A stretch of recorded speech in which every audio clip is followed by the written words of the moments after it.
un auteur se doit de rencontrer ses lecteurs.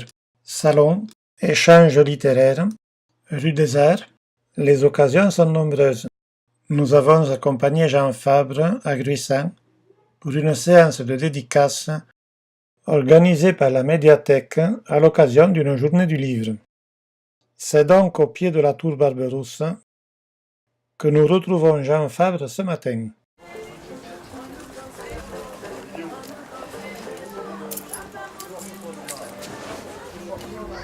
Monsieur l'adjoint à la culture, bonjour. Donc merci de m'avoir accueilli dans cette splendide médiathèque de Gruissan. C'est bien des journées comme ça, de les organiser. Et puis nous, on peut se faire connaître ce que j'ai écrit sur les Hautes-Corbières, une saga familiale. Mais c'est surtout ce qu'on appelle un roman de terroir, avec des descriptions précises des paysages, des traditions, des fêtes, ainsi de suite. Voilà. André Bedos est adjoint à la culture à la mairie de Gruissan. L'adjoint à la culture est ravi de voir aussi qu'il existe des auteurs qui viennent rencontrer le public. Casquette et lunettes de soleil obligatoires en ce mois d'août, Jean Fabre reçoit le public. Ça fait longtemps que vous écrivez? Que j'écris, oui, que je publie, non. C'est très difficile de trouver des maisons d'édition.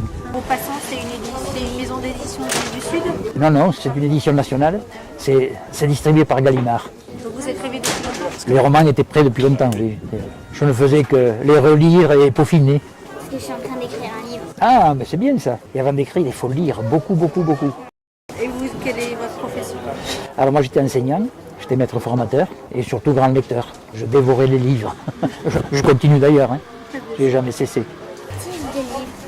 On appelle ça un roman de terroir. C'est-à-dire ça se passe dans une région bien précise, en l'occurrence les Hautes-Corbières, et c'est la vie d'une famille d'après-guerre jusqu'à nos jours. C'est un policier. Ah non, c'est pas un policier, mais c'est un peu romancé, c'est-à-dire qu'il y a une histoire, il y a une intrigue qui suit tout au long du livre. Souvent, c'est des secrets de famille. Même pas.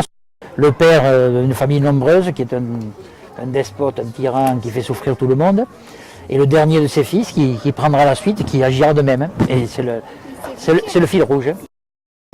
Mais comment on fait pour se faire accepter par une maison d'édition? Ah ben, il faut que ton roman plaise. Et comment on fait pour qu'il plaise? Ah ben, tu en envoies beaucoup à de très nombreuses maisons d'édition, en espérant avoir la chance qu'une. Il faut l'imprimer. C'est pas moi qui l'ai imprimé.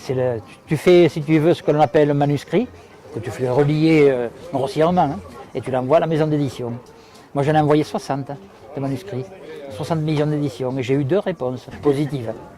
Positif, donc après vous avez choisi. On a vu une locale, mais puis le Maupassant m'a répondu, alors là je prends, ça valait le coup. Pour l'instant, j'en suis au 2e chapitre. Ben, c'est pas mal. Et il va contenir combien de chapitres Je sais pas. Au début, je pensais faire un gros livre, mais je me rends compte que c'est difficile. Travailler. Ah oui. J'appelle ça le passé au tamis, c'est-à-dire sans arrêt je recommence. Il faut compter surtout le nombre de signes par ligne et par page, c'est ça qui est important.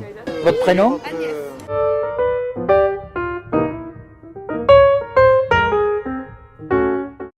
En feuilletant le catalogue du Maupassant, nous avons découvert que Jean Fabre a obtenu le prix Coquelicot 2016. Le prix Coquelicot, c'est le prix de l'édition du Maupassant. Donc le livre qui est choisi pour obtenir ce prix donne droit à être édité et surtout à être diffusé par la SODIS, qui est la société de distribution de Gallimard.